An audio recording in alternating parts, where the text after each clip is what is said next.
বগুড়ার আদমদীঘি উপজেলার সান্তাহার রেলওয়ে জংশনে আজ সোমবার সকালে সান্তাহার শহর রেলগেট থেকে ২ শতাধিক দোকানপাট উচ্ছেদ অভিযান শুরু করেন বিভাগীয় ভূসম্পত্তি কর্মকর্তা আরিফুল ইসলাম।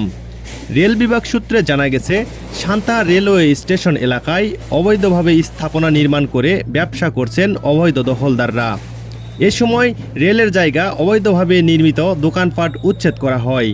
এই অবৈধ স্থাপনা উচ্ছেদে অভিযানে নেমেছে রেলওয়ে কর্তৃপক্ষ। এই সময় উপস্থিত ছিলেন বগুড়া সহকারী কমিশনার কাউসার তানজুমান ইসলাম, আদমদীঘি সহকারী কমিশনার ভূমি Mahmuda Sultana, Santahar railway station master Khatija Khanam.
এ বিষয়ে বিভাগীয় ভূমি সম্পত্তি কর্মকর্তা আরিফুল ইসলাম জানান, সান্তাহার রেল স্টেশন এলাকায় দীর্ঘদিন থেকে অবৈধভাবে স্থাপনা তৈরি করে ব্যবসা করার অভিযোগের ভিত্তিতে এই সব অবৈধ স্থাপনা উচ্ছেদ অভিযান ব্যাহত থাকবে।